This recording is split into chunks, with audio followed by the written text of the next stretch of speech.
Welcome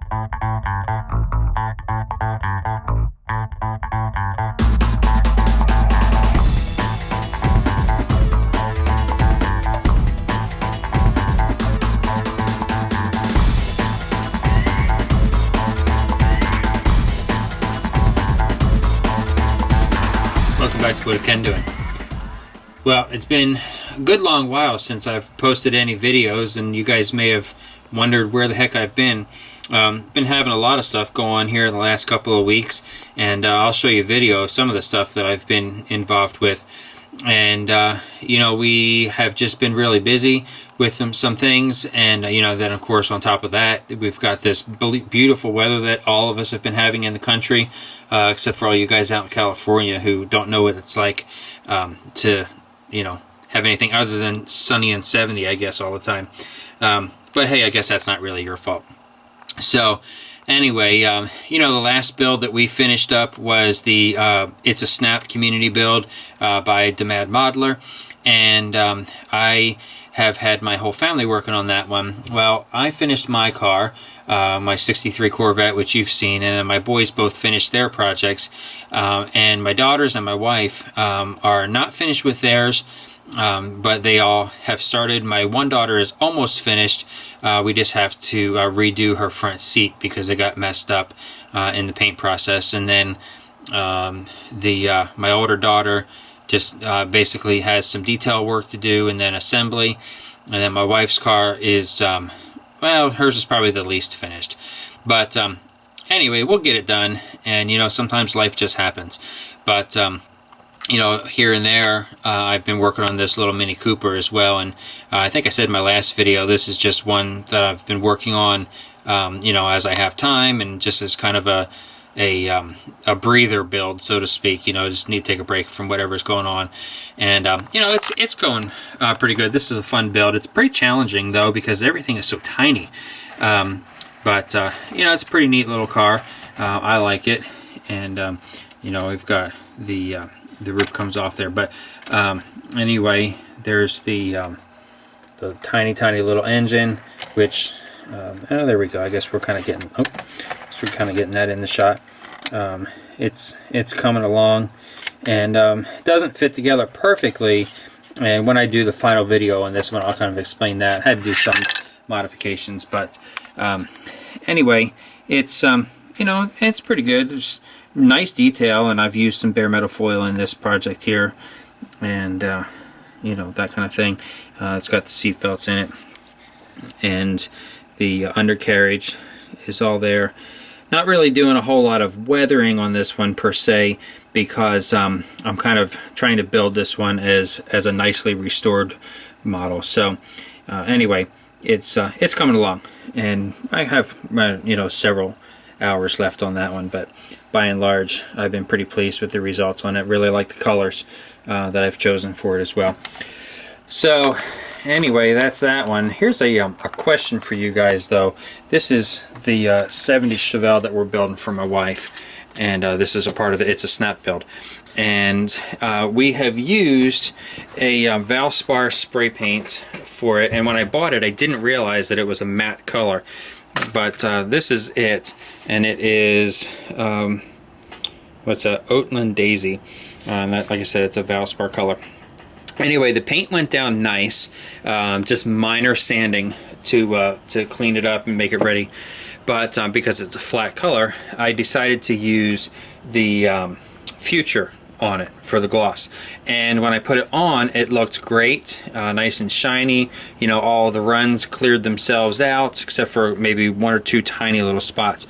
But I came down here yesterday. Now that had been, I guess that's probably almost 2 weeks ago that I put that on. Came down yesterday, and I don't know if you can see this or not, but it's all crazed. It's almost like it has gotten cracked, and I don't have any idea what in the world has caused that. And so I'm wondering from you guys if you know what has made that happen. The other question I have for you about this, and I haven't read the back of the package yet, but how do I get this off? Or do I even need to get it off? You know, if I put another coat over top of this, will that clear up? or is it going to look great for a few days and then as soon as it's been there for a couple of weeks it's going to craze again? So if I have to strip the whole car down to bare and start over again, I will. I would kind of rather not have to do that. I mean, if I can just get the future off and clean the body real well, heck, I'll just put clear lacquer over top of it and forget about the future. But anyway, leave me a comment on that, especially, Dr. Cranky, I know you've done future quite a bit on some of your stuff, and some of you other guys I know live and die by this stuff. So help me out on this one. But that's that. So we'll take a minute and I'll show you a couple of clips of some of the other things that I've been involved with. So here's one of the things that I've been dealing with. A couple weeks ago, we were just going to bed, and it was a nasty ice storm, and all of a sudden we heard this huge crash, and it sounded like a big sheet of ice had just broken free from the roof and had rolled down and hit the metal awnings. And so I ran upstairs, checked on the kids, they were all okay, and opened the front door, found out that the tree that is in our front yard had fallen on the house, and you can see the different places that it's caused damage, and damaged the roof into several places, and actually hit the corner of that front porch roof and knocked it crooked and tore it up pretty good. Hit the awning and wrecked it, put a big hole in the front wall under the front door, and there's the tree that it peeled off of, and you can see that is that's a good 60-70 foot tall oak tree that it hit, that just peeled right off. We didn't know that there was a big rot spot there, and that actually travels down the trunk of the tree a good 5 feet or so. We just had no idea it was there. And so actually my dad just came today and picked up a bunch of the firewood, and then I've got what's left of the log there that I'm going to cut into a few pieces, and a buddy of mine has a mill. We're going to mill that into some good lumber for furniture, and pretty good chance that we're going to be taking the rest of the tree down, because the tree guy came in and said that there's too much damage. That tree won't be able to recover from that, and we really don't need the next leg of that tree falling off and hitting the power wires. But not all is lost.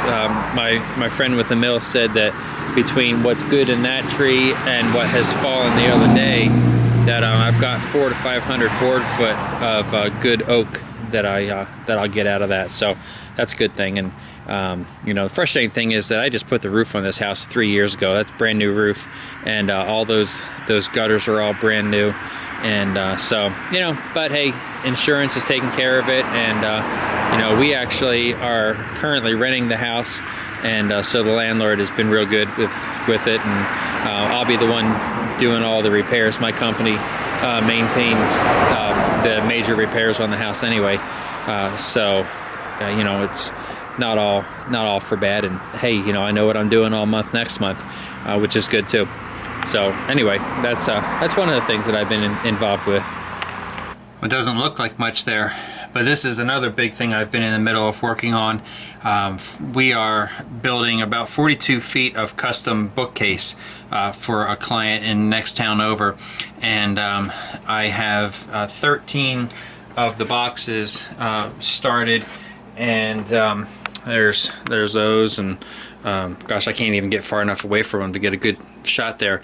But anyway, these are all being built in modules and will be stained and shellacked in the shop here, and then I'll build all the face frames, and then I'll take everything over to the person's house and install them into pieces, and then join them all together.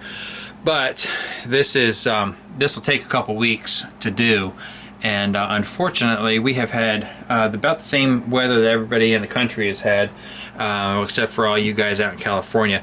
But anyway, we just can't get a break. It's either too cold or too wet, or the ice that's on the ground is melting when it is dry, so it's still wet outside. And so anyway, my tiny little garage with my 6.5 foot ceiling is where we're building these cases, and so can't leave them outside, and can't really work around them.